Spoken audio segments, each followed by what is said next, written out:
Chapter 9. Mountain Kapp, Junior, Non-Captain, Golfer, Drinker. As Mountain Kapp again returned to Southern Illinois University at Carbondale, this time for his junior year, the winds of change swept through his life like a tornado, leaving him in a whirlwind of uncertainty. No longer was he the best friend of the esteemed captain of the golf team. Instead, he found himself relegated to the ranks of the ordinary, a mere mortal among gods in his coach's eyes. But if there was one thing Mountain excelled at, it was turning adversity into opportunity, and he approached the challenges ahead with every swing of his golf club, and with each amendment to his, by now rather large, collection of golf-related spreadsheets. Living with two of the members of the enigmatic Nash Vegas Pantry sniffer band, Mountain nicknamed his pair of roommates the Steves due to their shared name. Life with the Steves, also known as Steve Fence and Stowe Fence, was like navigating a maze of madness, with each Steve possessing a personality more eccentric than the last. From Steve Fence's bizarre obsession with collecting vintage Bitburger Brewery bottle caps to Stowe Fence's uncanny ability to recite Shakespearean sonnets in his sleep and play foosball like he was some sort of savant. Residing with the Steves was a carnival of chaos, and Mountain was the ringmaster of the circus. The two Steves seemed to be like brothers to each other, apparently brothers of actual relation. But Mountain had his doubts about this, since no mother would ever name two of their kids the same name, because obviously such a maneuver would cause issues from a record-keeping perspective.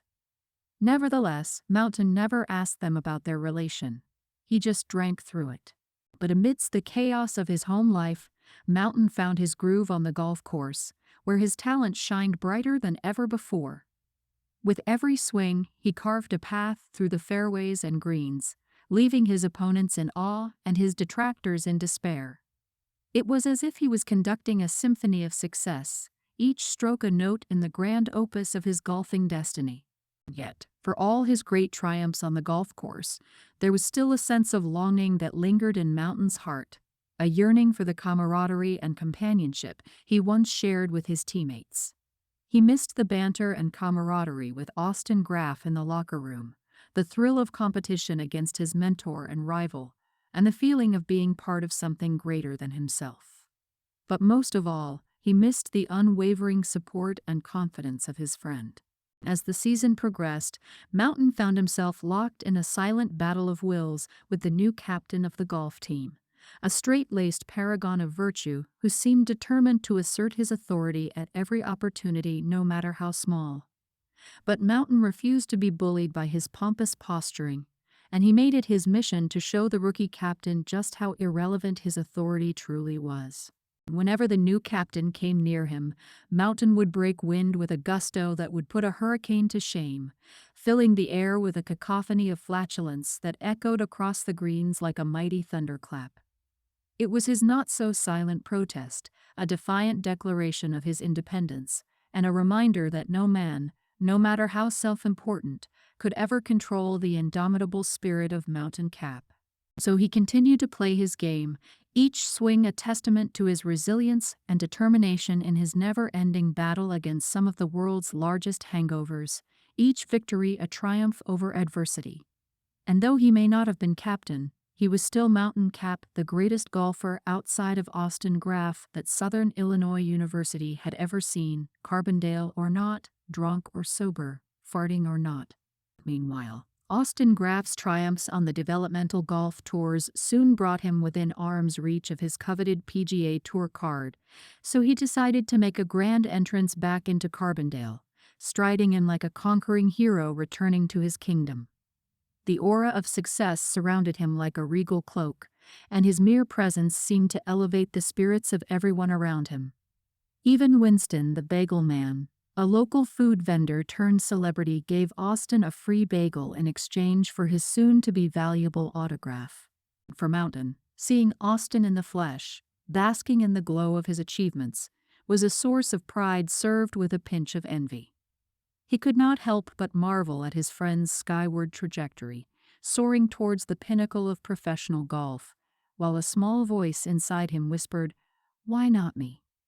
Nevertheless, Mountain pushed aside any inklings of jealousy, choosing instead to revel in the moment and soak up every last bit of wisdom Austin had to offer him.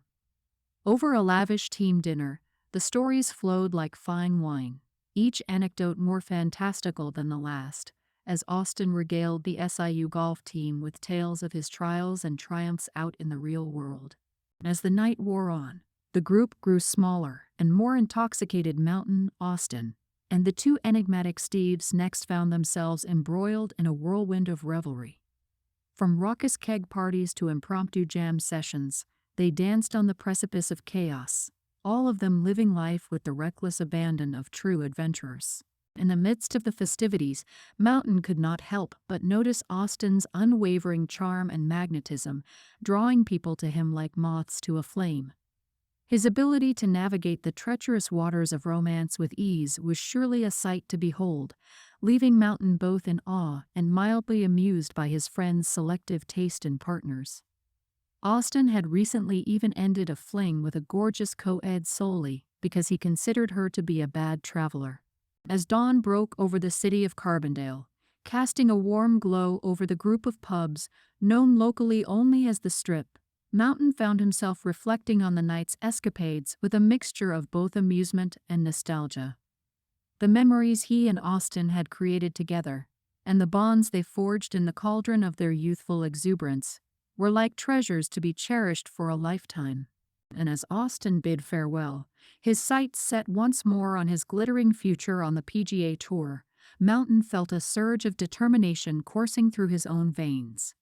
He may not have had Austin's finesse or pedigree, but he did have something perhaps even more valuable: a hunger for adventure and a spirit that refused to be tamed. And with a mischievous grin, Mountain vowed to make the most of every single moment, embracing life's twists and turns with open arms, a heart full of laughter, and a breath full of whiskey.